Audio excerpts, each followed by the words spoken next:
এই ট্রাক এখন শুধু গণ অধিকার পরিষদের প্রতীক নয়, এই ট্রাক বিএনপির প্রতীক, পটুয়াখালী 3-এ গণ অধিকার পরিষদের প্রতীক। এই ট্রাক এই অনুন্নত দারিদ্র্যপীড়িত গলাচিপা 10 মিনার মেহনতি মানুষ, কৃষক, শ্রমিক, সাধারণ জনতার প্রতীক। আমাদের যে লক্ষ্য উদ্দেশ্য, আমরা বারবার বলেছি, কৃষি প্রধান এই চরাঞ্চল, এই গলাচিপা 10 মিনার, আপনারা জানেন এই চরগুলোতে তরমুজ দিতে গিয়ে, ধান উৎপাদন করতে গিয়ে কৃষকরা রাজনৈতিক হয়রানির শিকার হয়, রাজনৈতিক নেতৃবৃন্দের দ্বারা জুলুমের শিকার হয়, মাছ ধরতে গিয়েও চাঁদা দিতে হয়, ধান এবং তরমুজ ট্রলারে করে ঢাকায় নিত, পদে পদে চাঁদা দিতে হয়। ভিন্ন মতের রাজনীতির কারণে মানুষকে হয়রানির শিকার হতে হয়। সময় মতো সিন্ডিকেটের কারণে কৃষক সার পায় না, বীজ পায় না, ওষুধ পায় না। আমরা কৃষকদের এই সার, বীজ, ওষুধের নিরবিচ্ছিন্ন সেবা দেওয়া সহ এই চরাঞ্চলের বিরোধ নিরসন, ছেলেরা যেন স্বাধীনভাবে মাছ ধরতে পারে, এই গলাচিপা 10 মিনার হিন্দু, মুসলিম, বৌদ্ধ, খ্রিস্টান সবাই যেন নির্ভয়ে বসবাস করতে পারে, প্রত্যেকের যেন ধর্মকর্ম করার স্বাধীনতা থাকে। এই সমাজের অর্ধেক অংশই নারী, সেই নারীদের জন্য একটি নিরাপদ সামাজিক ব্যবস্থা, আমাদের মা বোনেরা, আমাদের ছোট শিশুরা ছোটখাটো অসুখে আক্রান্ত হলেও পটুয়াখালী যেতে হয়, বরিশাল যেতে হয়, কারণ এই গলাচিপায় উপজেলা হসপিটালে পরিপূর্ণ চিকিৎসা হয় না।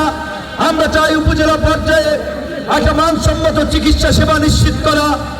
আমাদের এই উপজেলার চরাঞ্চল থেকে শুরু করে পৌর এলাকার রাস্তাগুলোর বেহাল দশা, আমরা চাই এই রাস্তাগুলোকে পরিকল্পিতভাবে, সুন্দরভাবে সড়কগুলোকে গড়ে তোলা।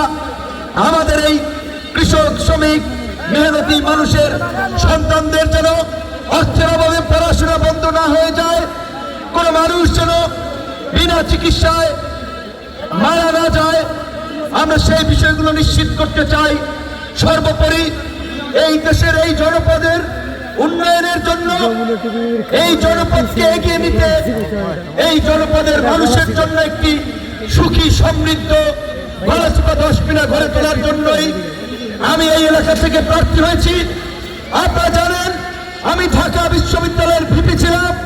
জাতীয় পর্যায়ে আলহামদুলিল্লাহ আপনাদের দোয়ায় সকল মানুষ চিনে, চাইলে দেশের বিভিন্ন জায়গা থেকে নির্বাচন করতে পারতাম। আমাকে অনেকেই পরামর্শ দিয়েছে ঢাকা থেকে নির্বাচন করেন, এত কষ্ট লাগবে না, পয়সা খরচ হবে না, আপনাকে সবাই চেনে, সহজে ভোট দেবে। আমি বলেছিলাম এই জনপদের মানুষ আমাকে তাদের সন্তান মনে করে, এই মাটির সন্তান মনে করে।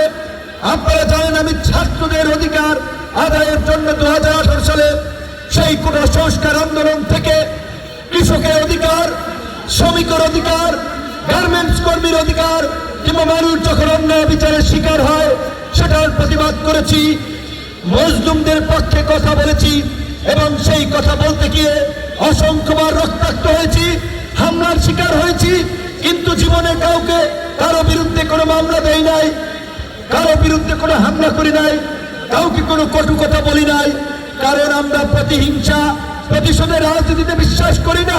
আজকে আমাদের নেতা কর্মীদেরকে হুমকি দেওয়া হচ্ছে, 12 তারিখের পর দেখবে বিএনপি ক্ষমতায় আসবে, তারা কমিটি তাদের মতো করে করবে। আমি একটা কথা আপনাদেরকে বলে চাই, বিএনপি রাজনীতি করে দেখেছেন তো, তারেক রহমানের সিদ্ধান্তকে বিভ্রান্তি দেখিয়ে স্বতন্ত্র প্রার্থী হয়েছেন, নানান ধরনের অপপ্রচার এবং প্রোপাগান্ডা করছেন, ভয়ভীতি ছড়াচ্ছেন, তাদের রাজনীতির কবর হয়েছে। কারণ বিএনপি করলে তারা তারেক রহমানের সিদ্ধান্তের বাইরে যেতে পারে না, দলীয় সিদ্ধান্তের বাইরে যেতে পারে না। আজকে আমাদের এখানে একজন নেতা দেখেছেন 2018 সালে গোলাম মাওলা রনি ভাইকে দিয়েছে, অর্থাৎ তার সেই যোগ্যতা না থাকার ফলেই 18 সালে রনি ভাইকে দিয়েছে, এইবার আমাকে দিয়েছে। তিনি হিংসা বিদ্বেষে মানুষকে ভয়ভীতি দেখিয়ে, হুমকি ধমকি দেখিয়ে, আমি শুনেছি ওই চর বোরহানে, ওই চর কাজলের আপনার ওই কপালবাড়া, ওই বাংলার চর, এই গলাচিপা 10 মিনার বিভিন্ন এলাকায় মানুষকে ভয়ভীতি হুমকি দেখাচ্ছে। আজকে এসপি সাহেব নিজে এসেছে, উড়ানিয়ে দিয়ে গিয়েছেন। আজকে চর বোরহানে আমাদের সেনা সদস্যরা গিয়েছেন। কাজী নিজেকে যদি কেউ হনু ভাবে তাদের পরিণতি ভালো হবে না। প্রশাসন আপনাদের কিচ্ছু বলা লাগবে না, আপনারা প্রমাণ রাখবেন, অডিও ভিডিও রেকর্ড রাখবেন, প্রশাসন তাদেরকে দমন করবে।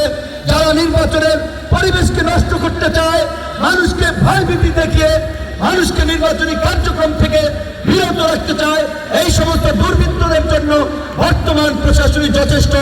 আপনারা জানেন অন্তর্বর্তীকালীন সরকারের প্রধান উপদেষ্টা ডক্টর ইউনূস বিভিন্ন রাজনৈতিক দল বারবার বলছে আগামী নির্বাচন বাংলাদেশের জন্য একটি গুরুত্বপূর্ণ নির্বাচন, জনগণের ভোটে জনপ্রতিনিধি নির্বাচিত হবে।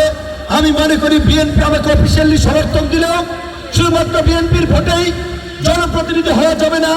দল মত নির্বিশেষে আওয়ামী লীগ, বিএনপি, চরমোনাই, জামাত সকলের সমর্থন নিয়ে এই জনপদের সন্তান হিসেবে আপনাদের অধিকারের জন্য, বাংলাদেশের মানুষের অধিকারের জন্য আগামী 12ই ফেব্রুয়ারির সংসদ নির্বাচনে আপনার ডাক মার্কায় ভোট দিয়ে আমাকে যদি জয়যুক্ত করেন, আমি আপনাদেরকে অঙ্গীকার করতে পারি আমার জীবনের শেষ রক্তবিন্দু থাকা পর্যন্ত শুধুমাত্র আপনাদের কল্যাণ নয়, এই দেশের মানুষের কল্যাণে আমার জীবন উৎসর্গ করব।